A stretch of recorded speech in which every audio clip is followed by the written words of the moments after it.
தாயக உறவுகளுக்கும் வணக்கம்.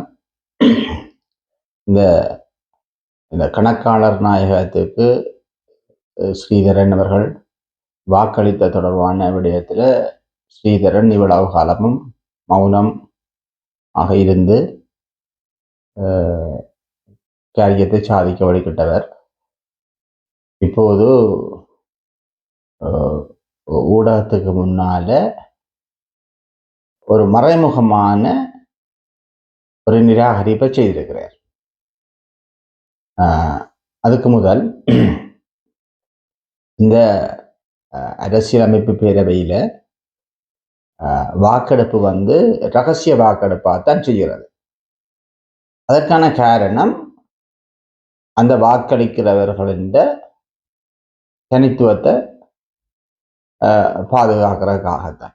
மற்றும்படி அந்த அரசியலமைப்பு பேரவையில் அந்த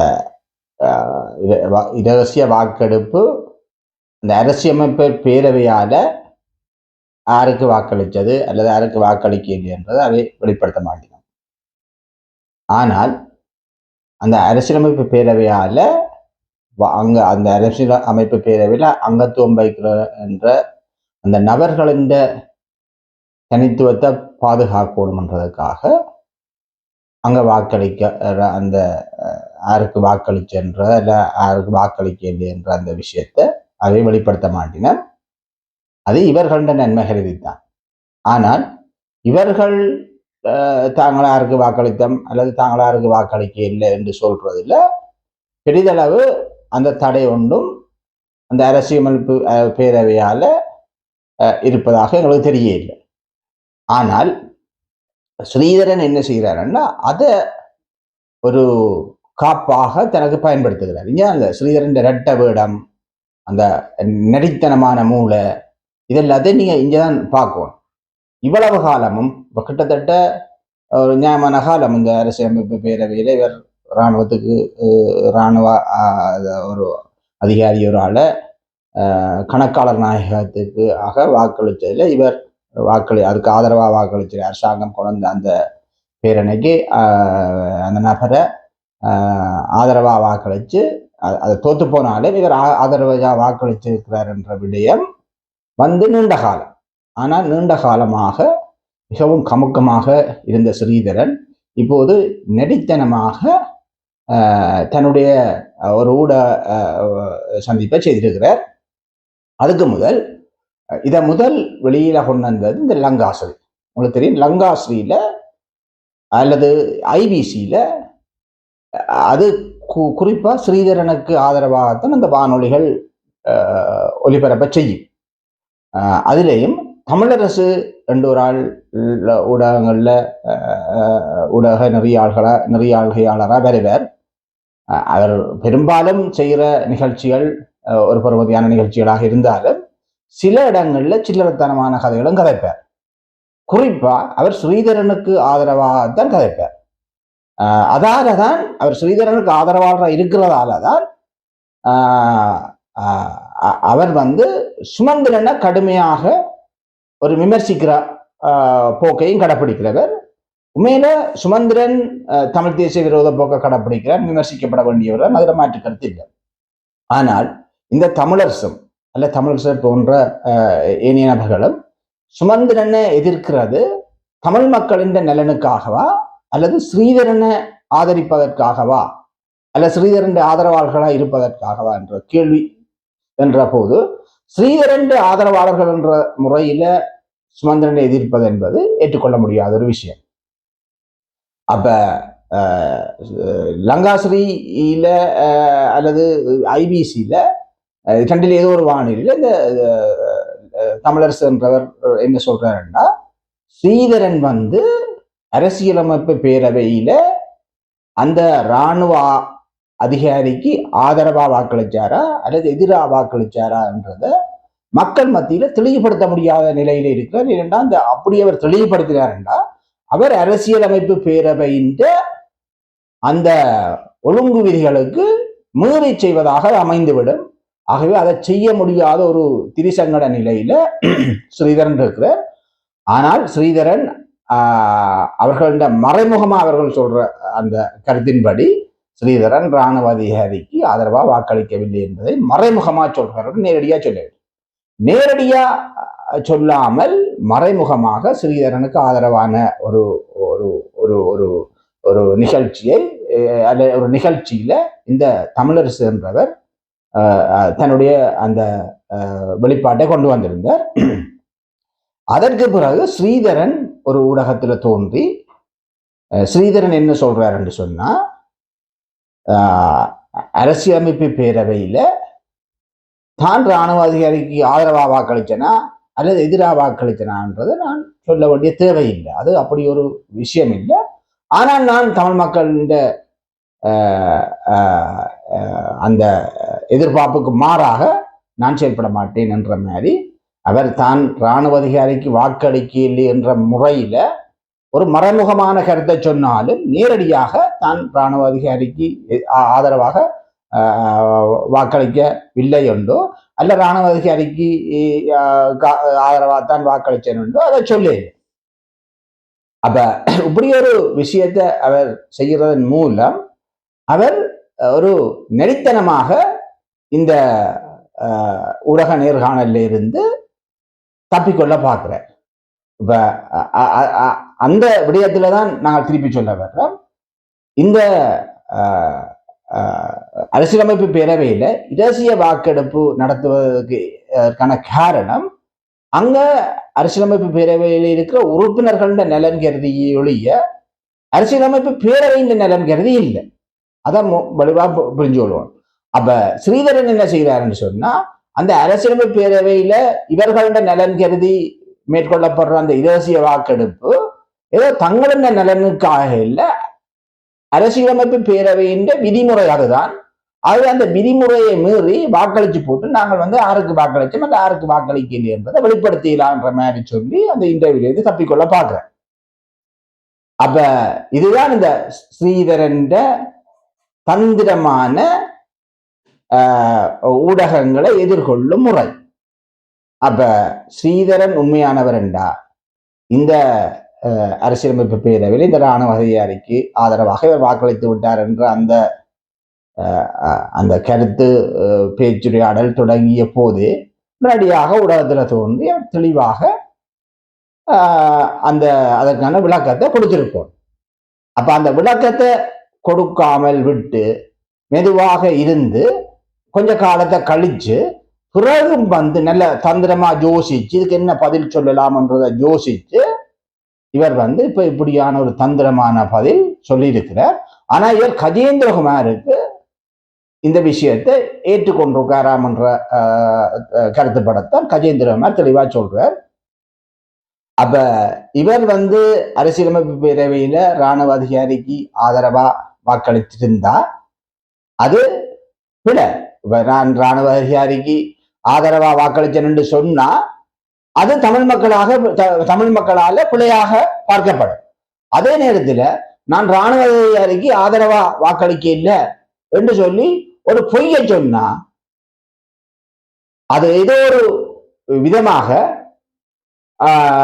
அந்த அரசியலமைப்பு பேரவையில இவர் வாக்களித்த முறைமை தொடர்பாக ஏதாவது ஒரு ஆதாரபூர்வமான ஒரு தகவல் வெளியில வருமா இருந்தா அந்த நேரத்தில் இவர் ஒரு உண்மைக்கு புறம்பானவர், ஒரு பொய்காரனாக மக்கள் மத்தியில் அம்பலப்படுத்தப்படுவார் என்றதையும் கருத்துல கொண்டுதான் இவர் தந்திரமாக மிகவும் நெறித்தனமாக ஒரு காலம் எடுத்து யோசிச்சு இப்ப இந்த ஊடகத்துக்கு முன்னால இந்த இப்படியான ஒரு தான் தமிழ் மக்களின் எதிர்பார்ப்புக்கு மாறா செயல்பட மாட்டேன், ஆனாலும் நான் இராணுவ அதிகாரிக்கு ஆதரவா வாக்களிச்சனோ அல்லது எதிராக வாக்களிச்சனோன்றத இந்த அரசியலமைப்பு பேரவையின் அந்த ஒழுங்கு விதிகளுக்கு அமைவாக நான் வெளிப்படுத்த முடியாதுன்றதை நாசுக்காக சொல்லி தந்திரமா தப்பி எப்படி அரசியலை கையாளுறார் என்பதை பார்த்துக்கணும். அப்ப இதுதான் ஸ்ரீதரன். இந்த ஸ்ரீதரன் தான் தமிழ் மக்களின் தேசிய உணர்வுகளை பிரதிபலிக்கக்கூடிய மாதிரி மேடை பேச்சுக்கள்லையும் ஊடகங்கள்லையும் தோன்றி கருத்துக்களை வெளியிடுற போது நாங்கள் நம்பி இவர் ஒரு தேசியவாதியாக கருதி இவருக்கு நாங்கள் அளவுக்கு அதிகமான வாக்கு போட்டு இவரை வெல்ல வைக்கின்ற போது தமிழ் மக்கள் மாற்றப்படுகின்றார்கள். ஸ்ரீதரன் இப்ப இல்லை. இவருக்கு இந்த சுமந்திரனுக்கும் இடையிலான இந்த தலைமைத்துவ போட்டி என்ற அந்த போட்டியில இவர் சுமந்திரன் தோற்கடிக்கப்பட்ட பின்னர் சுமந்திரன் இவருக்குமான அந்த ஒரு போர் அல்லது எதிருக்கு எதிராக ஆக்கள் மோதிக்கொள்ற தன்மை தொடர்ந்து வருகின்றது. அதுக்கு முதல் இவர் சுமந்திரன் ஒரு ஆதரவாளராக இவரும் கருத்து வெளியிட்டிருக்கார். இவர் அண்டன் பாலசிங்கனைக்கு நிகராக சுமந்திரனை ஒப்பிட்டு கழிச்சிருக்கிறார். சம்பந்தன் ஐயாவை பல ஊடகங்கள்ல இவர் பெரிய ஒரு போலாரம் சூட்டி கழிச்சிருக்கிறார். மாவை அண்ணன் ஒரு துறமான மனுஷன் என்று சொல்லி பல இடங்கள்ல கழிச்சிருக்கிறார்.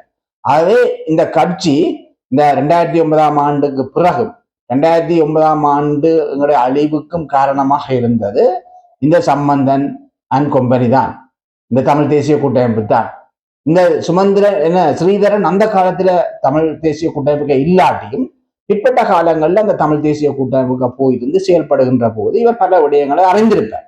அறிந்தும் இவர் அறியாதவர் போல தன்னுடைய அந்த எதிர்கால அரசியல் நடவடிக்கையை முன்னெடுப்பதற்காக பல விடயங்கள்ல அந்த கட்சியோடும் அந்த தலைமைத்துவங்களோடும் குறிப்பாக சுமந்திரனோடும் இவர் ஒத்து விசைவாடி சுமந்திரனுக்கு போலாரம் சூட்டிக்கொண்டு திரிந்த காலங்கள் ஒன்றும் நாங்கள் மறந்துவிடவில்லை.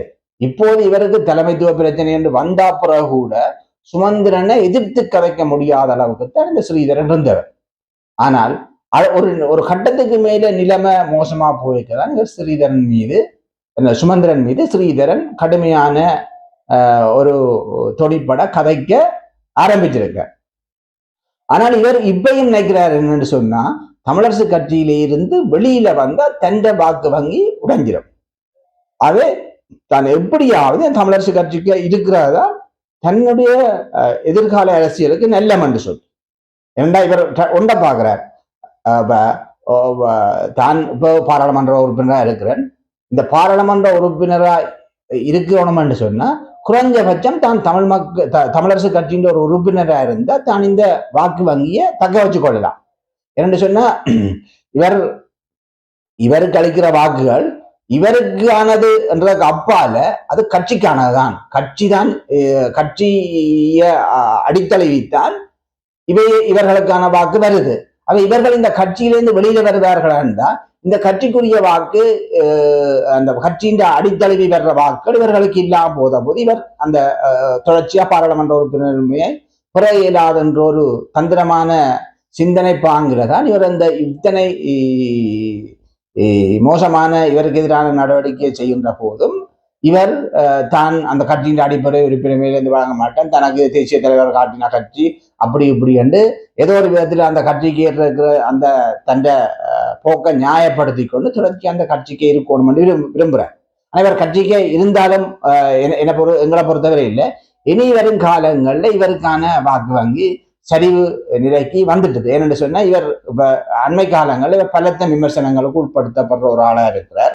குறிப்பாக இவர் மீது பல குற்றச்சாட்டுக்கள், சொத்து குவிப்பு வழக்குகள் இருக்குன்னு சொல்லி பல ஊடகங்களையும் சமூக வலைத்தளங்களையும் செய்திகள் வருது. அப்ப இதுல பார்க்க போனா நாங்கள் இல்லை என்று சொல்லி இவர் மீது எந்தவித ஊழலோ அல்லது குற்றச்சாட்டுகளோ இல்லை என்று சொல்லி சொல்ற அளவுக்கும் இல்லை.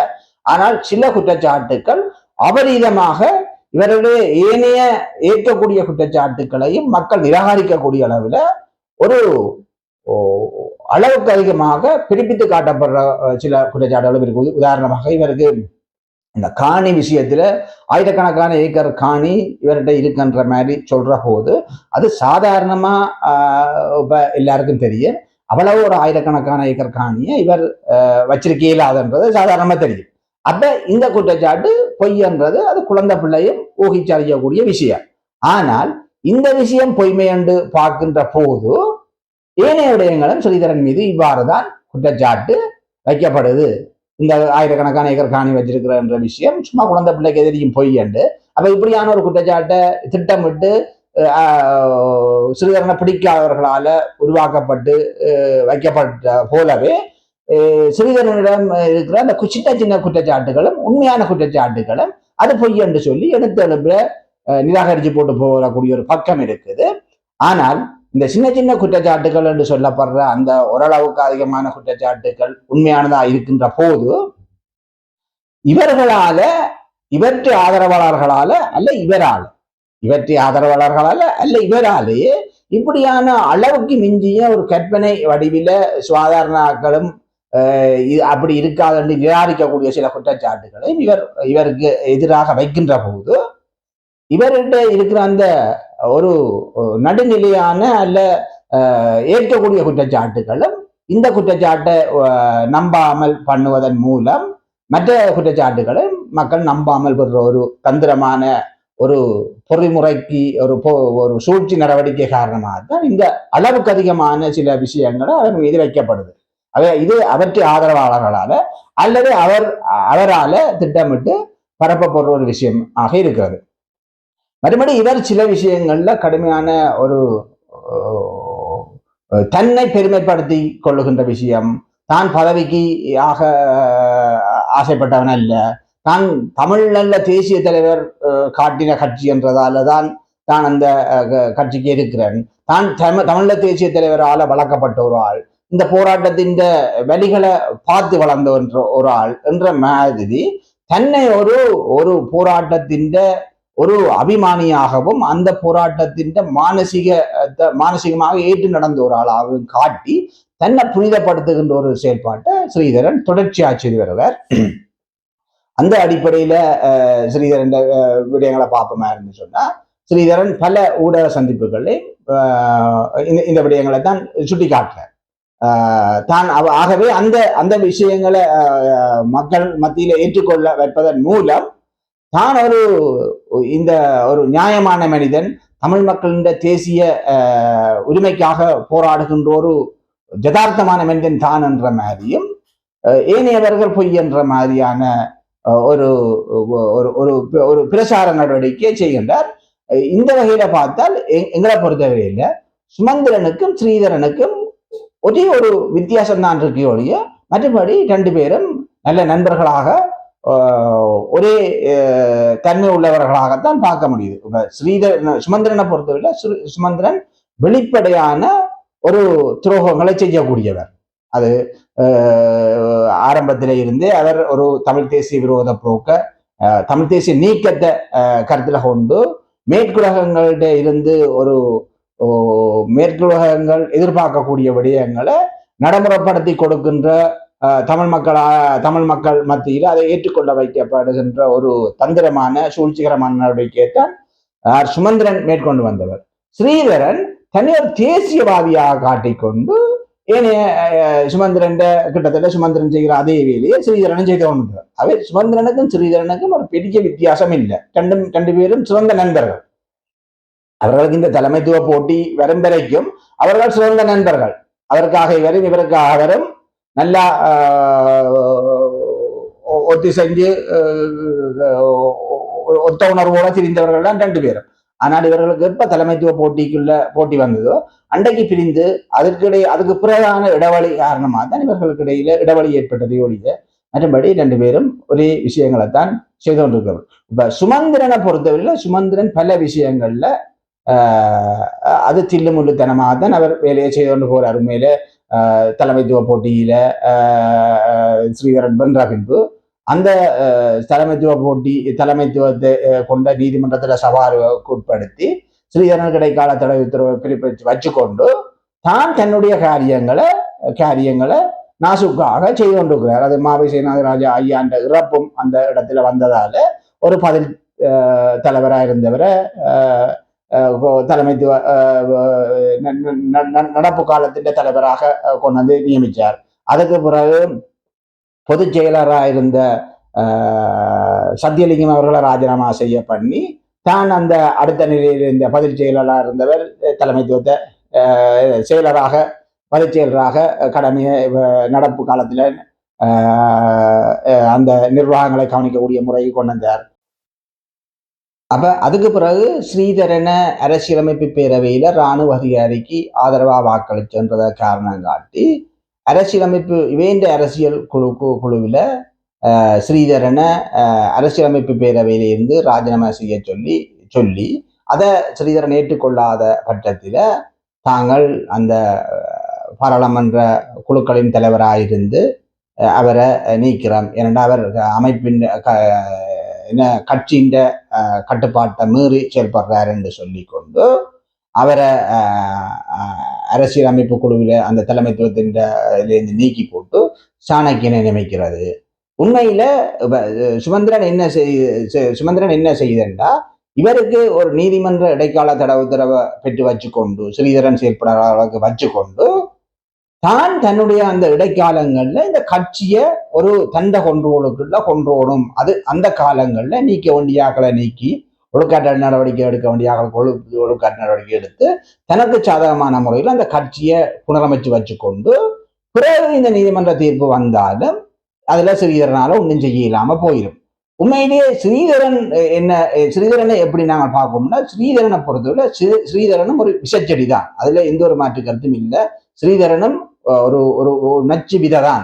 அப்ப இந்த நச்சு விதை என்றதை நாங்கள் தெரிஞ்சிட்டோம் என்று சொன்னா இது ஒரு தமிழ் தேசியத்துக்கு உதவாத ஒரு தலைமைத்துவமாக தான் வளர்ந்து வரும். இது சலுகைகளுக்கு அடிபணியும், தன்னுடைய சுயநலவாதத்துக்குத்தான் மூன்றும் தான் தோன்றித்தனமாகத்தான் செயல்படும் என்று நாங்கள் அந்த அந்த அந்த நச்சு விதியை முளையிலேயே நாங்கள் தெரிஞ்சிட்டோம் என்று சொன்னா நாங்கள் அதை 2 விரலால கசக்கக்கூடிய மாதிரி இருக்கேக்கு அந்த முளை அதை 2 விரலாலேயே கசக்கி எறிஞ்சிடுவோம்.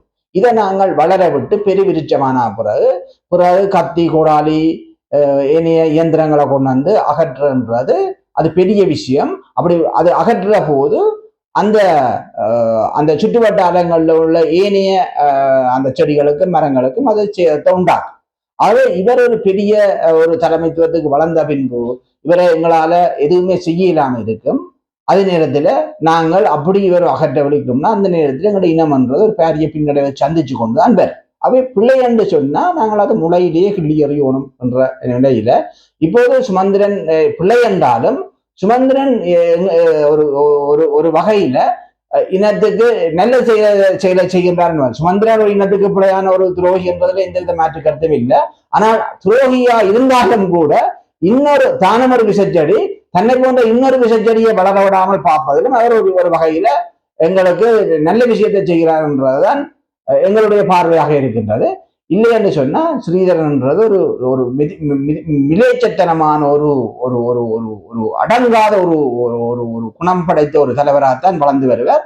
அந்த அடங்காத குணம் படைத்த தலைமை என்றது தமிழ் தேசியத்துக்கு எந்த விதத்திலும் சார்பற்றதா இருக்கும். அவருடைய அந்த எதேச்சதிகாரம் தான் நினைச்சதான் செய்யணும் என்ற அந்த விஷயங்கள் அந்த விடயங்கள்ல அவர் கொஞ்சம் கடுமையாக நின்று தன்னுடைய சுயநலத்துக்காக இந்த கட்சியை அவர் சொல்றாரு. இப்ப 2 வருஷம் தனக்கு அந்த தலைமைத்துவத்தை செயல்படுத்த விட்டிருந்தா இந்த 2 வருஷத்துல அந்த தான் அடுத்த தேர்தலை சந்திச்சு இன்னொரு ஆள் தேர்தலுக்கு இன்னொரு தலைவர் வந்திருக்கலாம் என்ற மாதிரியும் சொல்றார். ஆனால் நாங்கள் அந்த 2 வருஷத்துக்கு அவருக்கு அந்த தலைமைத்துவம் கொடுத்தா எப்படி மாவை சீனாதிராஜா அந்த 2 வருஷத்தின் தலைமைத்துவத்தை மீறி மிக நீண்ட காலமா அந்த தலைமைத்துவத்தை தனது கைகளில் வச்சிருந்து ஒரு செயல்திறனற்ற தலைவராக இருந்து தமிழ் தேசியத்தை வளர்க்கின்ற தமிழினத்துக்கு உதவாத தலைவராக இருந்து கடைசியில அவர் ஒரு ஒரு ஒரு வலுக்கட்டாயமாக அங்கிருந்து வெளியிட்டப்படக்கூடிய ஒரு ஆளாக இருந்தாரோ அதே மாதிரிதான் இந்த ஸ்ரீதரனுக்கும் சம்பவங்கள் நடந்திருக்கும். ஸ்ரீதரன் அப்படி ஒரு செயல்பாட்டை தான் செய்திருக்கார்.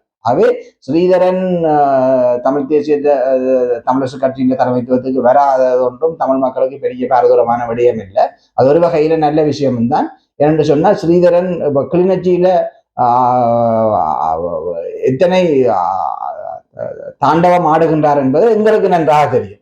வெளிநாட்டில் இருக்கிறார்களுக்கோ அல்லது ஏனைய மாவட்டங்களில் இருக்கிறார்களுக்கோ ஸ்ரீதரனை பார்க்க ஸ்ரீதரன் மேடை பேச்சுக்கள்லையும் ஸ்ரீதரன் ஊடக சதிகள்லையும் பார்க்கிற தோற்றத்தை வச்சுக்கொண்டுதான் அவரை மதிப்பிடுகிறோம். நாங்கள் அப்படி இல்லை. ஸ்ரீதரனை நேரடியாக பல சந்தர்ப்பங்களில் ஸ்ரீதரனோட நாங்கள் சில பிரச்சனைகளுக்கு முகம் கொடுத்திருக்கிறோம் என்ற முறையில ஸ்ரீதரன் எவ்வாறு ஒரு பிரச்சனையை அணுகுவார், எவ்வாறு பொய் சொல்லுவார், எப்படி சுயநலவாதத்துக்காக கதைப்பார், எப்படி தன்னை பெருமைப்படுத்தி கதைப்பார், தன்னை எப்படி ஒரு ஒரு ஒரு ஒரு நியாயபூர்வமான மனிதன் போல காட்டிக்கொண்டு கதைப்பார் என்றதெல்லாம் எங்களுக்கு அத்துப்படி. ஆகவே ஸ்ரீதரன் சுமந்திரன் போட்டியில சுமந்திரன் செய்வது பிழையாக இருந்தாலும் ஸ்ரீதரனுக்கு எதிராக செய்வதென்ற முறையில எங்களுக்கு அதுல ஸ்ரீதரனுக்கு அப்படி ஒரு பக்கம் இருந்தால்தான் சுமந்திரனை போல இன்னும் ஒரு 1000 சுமந்திரன்கள் இருந்தால்தான் ஸ்ரீதரன் சில விஷயங்களை ஸ்ரீதரன் பாணியில போய் கட்டுப்படுத்துவதற்கு உதவியாக இருக்கு. இல்லை என்று சொன்னா ஸ்ரீதரன் நினைச்சு பாருங்க, ஸ்ரீதரன் ஒரு தமிழ் தேசியவாதி. ஸ்ரீதரன் கிளிநொச்சியில பல தியாகங்களை செய்த கிளிநொச்சி மண்ணில ஒரு அரசியல் பிரதிநிதியாக இருந்து ஆட்சி இருக்கிறார். ஆனா ஸ்ரீதரனை சுற்றி இருக்கிற யாரும் ஒரு எவ்வாறான ஒரு ஒரு ஒரு குளறுபடி நிறைந்தவர்கள் என்பதை நீங்க சாதாரணமா இந்த ஊடகங்கள்ல மண் கடத்தல், அந்த கடத்தல், இந்த கடத்தல், கஞ்சா கடத்தல் சொல்லி வேற பிரச்சனைகளை வச்சுன்னு பார்த்தா அந்த வயற்காணிகளை அத்துமுறை பிடிக்கிறது அந்த விஷயங்களை நீங்கள் பார்த்தீங்கன்னு சொன்னா எல்லாம் சிறிய அந்த கையை கண்டு நிற்கிறார்கள் சிலரை சுத்தி கையை கணிக்கிறார்கள் எல்லாரும் இந்த வேலையை தான் செய்யணும். அது நீ ஒரு தமிழ் தேசியவாதியாக இருந்தால் எப்படி அவ்வாறான உன்னை சுத்தி வச்சிருக்க முடியும்? நீ அந்த இடங்களை முதலாவது நீ மக்களுக்கு நல்லது செய்யணும்னு சொன்னா கிளர்ச்சியில உள்ள ஒரு ஒரு ஒரு ஒரு சாரார் இந்த வயலை அத்துமுறை பிடிக்கின்ற போதும் கஞ்சா வியாபாரம் செய்கின்ற போதும் இந்த மண் கடத்தல் செய்கின்ற போதும் இன்னொரு தரப்பாரால பாதிக்கப்படுகிறோம் என்றதை பற்றி நீங்கள் யோசிக்காமல உங்களை சுத்தி இவ்வளவு துர்நடத்த உள்ளவர்களை வச்சிருக்கிறீர்கள். ஆகவே நீங்கள் எப்படி அப்படியான செயல்பாடை செய்கிற உங்களை எப்படி நாங்கள் ஒரு தமிழ் தேசியத்தின் தலைமை அல்ல தமிழ் தேசியத்தின் காவலர் அல்லது தமிழ் தேசியத்தின் ஒரு தமிழீழ தேசிய தலைவரை பிரதிநிதித்துவப்படுத்தி அவற்றை கையை கண்டு வளர்ந்து நீங்கள்ன்றத நீங்கள் உங்களோட வாயால வாய்கூசாம சொல்றீங்கள். அவை எதுவும் கதைக்கின்ற போது நீங்கள் உங்களோட நலனுக்காக உள்ள பிரகண்டளவெல்லாம் கதைச்சு பொய் புரளியெல்லாம் கதைச்சு மக்களை நம்ப வைக்க முடியுமே ஒழிய ஆனால் எங்களை போன்றவர்கள் உங்களை நன்கு அவதானித்துக் கொண்டிருக்கிறவர்களும் இருக்கிறோம் என்றதை நீங்கள் மறந்துவிடக்கூடாது. ஆகவே ஸ்ரீதரன் ஊடகங்கள்ல கதைக்கிற மாதிரியும் அல்லது மேடை பேச்சுக்கள்ல பேச்சுக்கிற மாதிரியும் ஒரு நல்ல மனிதர் அல்ல. அவர் ஒரு பக்கா சுயநலவாதி. அவரை பற்றி பல பேர் இன்டர்வியூ கொடுத்திருக்கணும். மற்ற கட்சியில் இருந்தவர்கள், அவர்களோடு நல்லா பழங்கியவர்கள், ஒரு நடுநிலையானவர்களாக இருக்கிறவர்கள் கூட பல இன்டர்வியூகளில் இவரை பற்றி மிக தெளிவாக சொல்லியிருக்கிறார்கள். அதையும் மீறி இவரை நாங்கள் ஆதரிக்கிற இவரை ஒரு நல்ல மனிதராக நாங்கள் பார்த்து கதைக்க வேண்டிய அந்த தேவை இல்லை. இவரை பொறுத்தவரை இவர் பக்கா சுயநலவாதி. அந்த சுயநலவாதத்துக்காக தமிழ் தேசியத்தை போத்துக்கொண்டு சில செயல்பாடுகளை நாசுக்காக முன்னெடுக்கிறதால இந்த மக்கள் ஏமாந்து அவருக்கு அதிகளவு வாக்க போடுகிறார்கள். அந்த மக்கள் உண்மையான ஸ்ரீதரன் அந்த தோலை உரிச்சு வழியில காட்டினோம் என்று சொன்னால் ஸ்ரீதரனுக்கும் இன்றைக்கு சுமந்திரனுக்கு நடந்த மாதிரியான செயல்பாடு தான் நடக்கும். ஆகவே ஸ்ரீதரன் பெரிய வாக்கு வங்கியை பெற்று ஒரு விருப்பு வாக்கை பெற்று ஒரு பாராளுமன்ற உறுப்பினர் தெரிவு செய்யப்பட்டிருக்கிறார் என்றதால அவர் ஒரு தமிழ் தேசியவாதி இல்லை என்பதுதான் எங்களுடைய மிக தெளிவான இந்த மக்களுக்கு சொல்லக்கூடிய கருத்து. மக்களுடன் போராளிகள், மக்களுக்காக போராளிகள்.